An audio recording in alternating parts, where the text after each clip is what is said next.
কি বানিয়েছি বুঝতে পারছেন না তো? ভিডিওটা পুরোটা দেখুন। খুব সহজভাবে বানিয়েছি দুর্দান্ত স্বাদের রেসিপি। নমস্কার, মঞ্জু কিচেনে আপনাদের সকলকে স্বাগতম। আজকে আপনাদের জন্য ভীষণ টেস্টি রেসিপি নিয়ে এসেছি। যদি ভালো লেগে থাকে লাইক, শেয়ার, সাবস্ক্রাইব করতে ভুলবেন না। বাঙালিদের অত্যন্ত প্রিয় খাবার হলো মাছ ভাত। যদি থালে এক পিস মাছ থাকে বা মাছের গন্ধও থাকে, পেট পুড়ে ভাত খাওয়া যায়। আর মাছের অনেক রকমের টেস্টি পদ হয়ে থাকে। এই টেস্টি পদ বানাবার জন্য নিয়েছি একটা কাতলা মাছের মাথা। গতকাল দুভাগে ভাগ করে অল্প পরিমাণে লবণ হলুদ দিয়ে হালকা করে ভেজে ফ্রিজে রেখে দিয়েছিলাম। রান্না করার আগে অল্প পরিমাণে আরও ভেজে নিতে হবে। নিয়েছি হাফ কাপ আতপ গোবিন্দভোগ চাল। জল পাল্টে পাল্টে খুব ভালো করে ধুয়ে নিতে হবে। আপনি যে কোনো সুগন্ধি আতপ চাল নিলেও হবে, পরিমাণেও কম বেশি করতে পারেন। জল পাল্টে পাল্টে খুব ভালো করে ধুয়ে নিয়েছি। যতক্ষণ সম্পূর্ণ সামগ্রী তৈরি না করে নিই এইভাবেই ভিজবে। 10 থেকে 15 মিনিট ভিজালেই আতপ চালটা খুব ভালোভাবে ভিজে যাবে।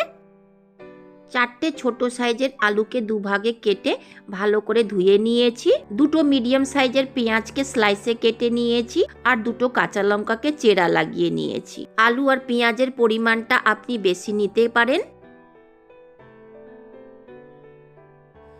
নিয়েছি 3 টেবিল স্পুন সরিষার তেল। আপনি সাদা তেল দিয়েও রান্না করতে পারেন। নিয়েছি পাউডার মশলা, আপনি বাটা মশলাও নিতে পারেন।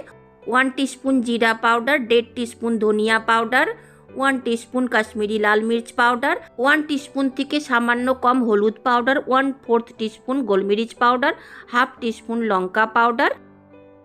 জল দিয়ে মশলাকে ভিজিয়ে রাখতে গেলে বাটা মশলার স্বাদ পাওয়া যায়, বা আপনি শুকনো মশলাকে ডাইরেক্টও ব্যবহার করতে পারেন। শুকনো মশলা ডাইরেক্ট গরম কড়াইয়ে দিতে গেলে অনেক সময় মশলা পুড়ে যায়, তাই আমি অনেক সময় মশলাকে ভিজিয়ে ব্যবহার করে থাকি। এতে মশলা পুড়ে যাবার সম্ভাবনাটা একদমই থাকে না, আর স্বাদও বাটা মশলার মতো পাওয়া যায়। ফোড়নে দেওয়ার জন্য নিয়েছি 2টো শুকনো লঙ্কাকে ভেঙে, একটা বড় সাইজের তেজপাতা ভেঙে নিয়েছি, 1/2 টিস্পুন গোটা জিরা, 1/4 টিস্পুন শাহি জিরা, একটা বড় এলাচ, একটা দারচিনি, 3টে ছোট এলাচ, 3টা লবঙ্গ। ছোট এলাচ আর বড় এলাচকে ফাটিয়ে নিয়েছি। রেসিপি বানাতে আমি কাতলা মাছের মাথা নিয়েছি, আপনি যে কোনো মাছের মাথা নিতে পারেন। ভালো করে ভেজে নেওয়ার জন্য চলে যাব ওভেনের দিকে। ওভেনকে অন করে ফ্লেমকে রাখবো ফুল। ওভেনের উপর চাপাবো কড়াই। ভালো করে গরম করে দেব সরিষার তেল, আপনি সাদা তেলও দিতে পারেন। গরম তেলে দেব কেটে নেওয়া আলু। ফ্লেমকে মিডিয়ামে করে নেড়ে চেড়ে ততক্ষণ ভেজে নিতে হবে যতক্ষণ হালকা গোল্ডেন ব্রাউনের সাথে 50% সেদ্ধ না হয়ে যায়। আপনি ফ্লেমকে লোতে করে ঢাকা চাপা দিয়েও রান্না করতে পারেন।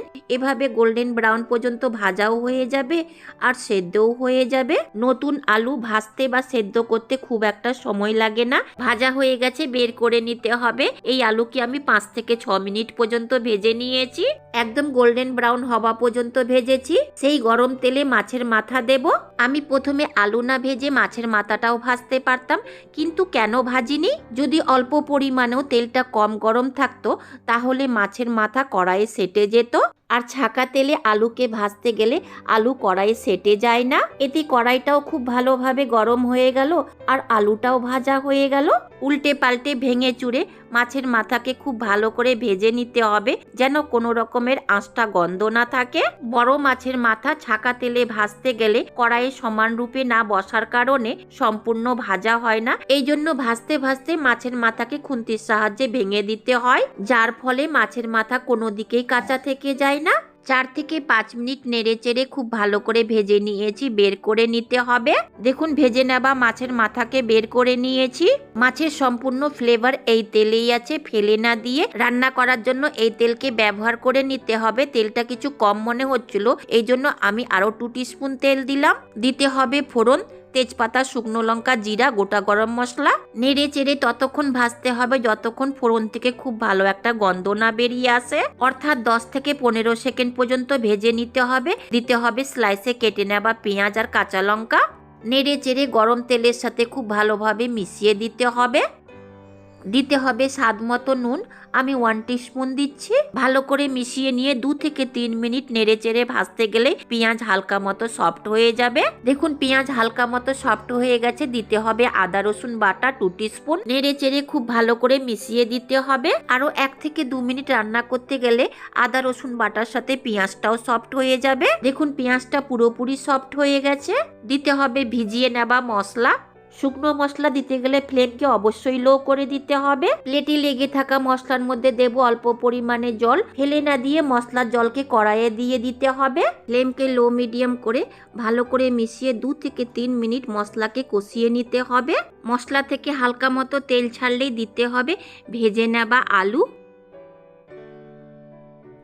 ভালো করে নেড়ে চেড়ে 2 থেকে 3 মিনিট আলুর সাথে মশলাকে কষিয়ে নিতে হবে যেন আলুর মধ্যে মশলার ফ্লেভারটা যায়। দিতে হবে ভিজানো গোবিন্দভোগ চাল। চালকে 20 মিনিট পর্যন্ত ভিজিয়ে রেখেছিলাম। নেড়ে চেড়ে মশলা আলুর সাথে আতপ চালকে খুব ভালো করে মিশিয়ে দিয়ে ততক্ষণ রান্না করতে হবে যতক্ষণ মশলা থেকে তেল আলাদা না হতে লাগে।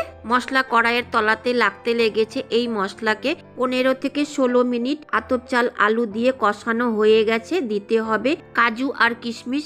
ভালো করে মিশিয়ে নিয়ে দিতে হবে ভেজে নেওয়া মাছের মাথা। ভালো করে নেড়ে চেড়ে মিশিয়ে দিতে হবে। আর 2 থেকে 3 মিনিট মশলা আর আতপ চালের সাথে কষিয়ে নিতে হবে যেন মাছের মধ্যে আতপ চালের গন্ধটা যায়। দিতে হবে উষ্ণ গরম জল। আমি 1 গিলাস মতো দিয়েছি। নেড়ে চেড়ে খুব ভালো করে মিশিয়ে ঢাকা দিয়ে রান্না করতে হবে। 5 মিনিটের পর ঢাকাটা খুলে খুব ভালো করে নেড়ে দিয়ে দেখে নিতে হবে আলুগুলো পুরোপুরি সেদ্ধ হয়েছে কিনা। যেহেতু আলুকে ভেজে আর কষিয়ে নিয়ে 60% সেদ্ধ করে নিয়েছিলাম, আলু খুব ভালোভাবে সেদ্ধ হয়ে গেছে। দিতে হবে 1 টিস্পুন গরম মশলা, 1 টিস্পুন ভাজা মশলা, জিরা ধনিয়া গোলমরিচ শুকনো লঙ্কাকে শুকনো খোলায় ভেজে গুঁড়ো করে নিয়েছি। ভাজা মশলা দিতে গেলে দুর্দান্ত স্বাদ আসে। ভালো করে মিশিয়ে নিয়ে লবণের স্বাদটাকে চেক করে নিতে হবে। লবণটা কিছু কম মনে হচ্ছে তাই অল্প পরিমাণে লবণ দিলাম। অল্প পরিমাণে এখনো জল আছে। নেড়ে চেড়ে খোলাতেই রান্না করে দিতে হবে 1 টিস্পুন চিনি। আর রান্নার শেষে দিতে হবে ঘি। আমি 2.5 টিস্পুন মতো ঘি দিলাম। আপনি পরিমাণে কম বেশি করতে পারেন। এবার আপনারা বুঝতে পেরে গেছেন আমি কি রান্না করলাম।